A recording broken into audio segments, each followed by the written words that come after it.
Wellington টেস্টের তৃতীয় দিন শেষে প্রথম ইনিংসে বাংলাদেশের চেয়ে এখনো ৩০৩ রানে পিছিয়ে স্বাগতিক নিউজিল্যান্ড। শনিবার প্রথম সেশনে সাব্বিরের 50-র পর ৮ উইকেটে ৫৯৫ রান তুলে ইনিংস ঘোষণা করেন টাইগার অধিনায়ক মুশফিকুর রহিম, যা টেস্টে নিজেদের দ্বিতীয় সর্বোচ্চ সংগ্রহ। জবাবে টম লাথামের সেঞ্চুরিতে দিন শেষে ব্ল্যাক ক্যাপদের সংগ্রহ ৩ উইকেটে ২৯২ রান। মুশফিক আগের দিন বলেছিলেন স্কোরবোর্ডে অন্তত আরো 50 রান চান, বাংলাদেশ করল 53, যার মধ্যে সাব্বির একাই 44। কিউই বোলারদের শাসন করে তার ক্যারিয়ারের দ্বিতীয় 50-তে ৫৯৫ রানে ইনিংস ঘোষণা করে বাংলাদেশ। আগের দিন ব্যাটিংয়ে আঙ্গুলে চোট পাওয়া মুশফিকুর রহিমকে ছাড়াই ফিল্ডিংয়ে নামে বাংলাদেশ। কিপিং এর দায়িত্ব পড়ে ইমরুল কায়েসের কাঁধে, তবে বোলিংয়ে চমক দেয় টাইগাররা। নিউজিল্যান্ডের মাটিতে প্রথমবার কোনো স্পিনার হিসেবে বোলিং ওপেন করেন মিরাজ। তবে রাভালকে বেশিক্ষণ টিকতে দেননি কামরুল রাব্বি। তার করা প্রথম বলেই উইকেটের পেছনে ক্যাচ দেন ২৭ রান করা রাফাল। ফ্ল্যাট উইকেটে অবশ্য ব্যাটিং এর সমস্যা হচ্ছিল না কেন উইলিয়ামসন ও টম লাথামের, তবে ৭৭ রানে জুটি ভাঙে তাসকিন আহমেদে।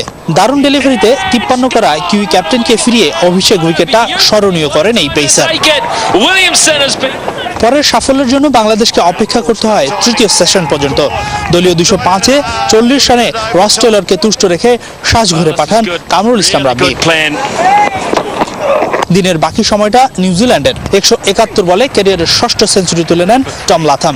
শেষ পর্যন্ত তার অপরাজিত ১১৯ আর হেনরি নিকোলসের ৩৫ রানে ভর করে ৩ উইকেটে ২৯২ রান দিয়ে দিন শেষ করে নিউজিল্যান্ড। ওয়েলিংটন টেস্টের তৃতীয় দিন বাংলাদেশ ও নিউজিল্যান্ড দুদলে ছিল সমানে সমান। এখন চতুর্থ আর পঞ্চম দিনে এগিয়ে যাওয়ার লড়াই। তবে চতুর্থ দিনের আগে চোখ রাঙানি দিচ্ছে মেঘ। আবহাওয়ার পূর্বাভাস বলছে বৃষ্টি হতে পারে বেসিন রিজার্ভে।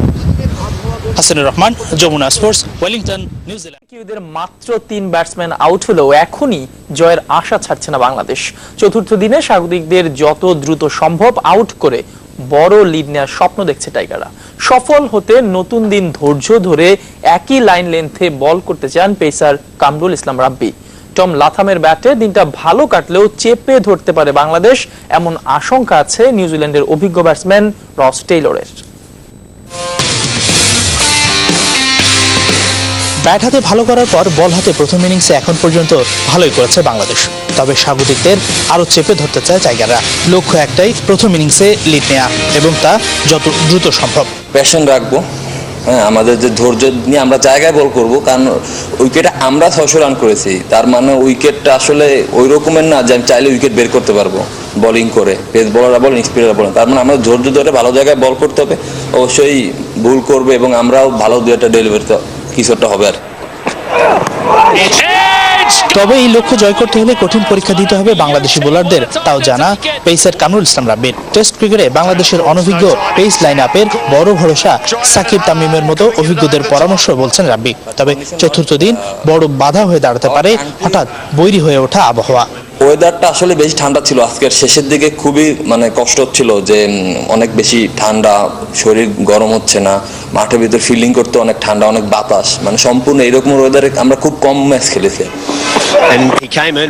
এদিকে নিউজিল্যান্ড শিবিরে চলছে টম লাথাম বন্দনা। মিরাজ, রাব্বি, তাসকিনদের যেভাবে মোকাবেলা করেছেন লাথাম, তাতে দারুণ খুশি ব্ল্যাক ক্যাপদের অভিজ্ঞ ক্রিকেটার রস টেলর।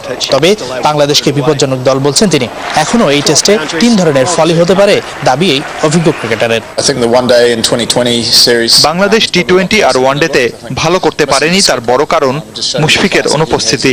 তারা লড়াই করেছে, তবে টেস্ট অধিনায়ক থাকলে চিত্রটা অন্য হতে পারত। তাই টেস্টে আমরা খুবই সাবধান। প্রথম ইনিংসে ৩০৩ রান পিছিয়ে নিউজিল্যান্ড, আর বাংলাদেশ তাকিয়ে আছে দ্রুতই কিউইদের ৭ উইকেট তুলে নিতে। Hasanur Rahman, Jamuna sports, Wellington, New Zealand. এদিকে আঙ্গুলের ইনজুরির কারণে নিউজিল্যান্ডের বিপক্ষে চলমান সিরিজে আর কিপিং করতে পারবেন না মুশফিকুর রহিম, তবে দলের প্রয়োজনে ব্যাট হাতে নামতে পারবেন তিনি।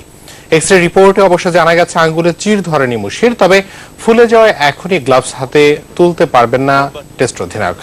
চলতি ওয়েলিংটন টেস্টের তৃতীয় দিন ব্যাটিং এর সময় আঙ্গুলে ব্যথা পান তিনি। সেই অবস্থায় ব্যাট করে সেঞ্চুরিও তুলে নেন মুশফিক।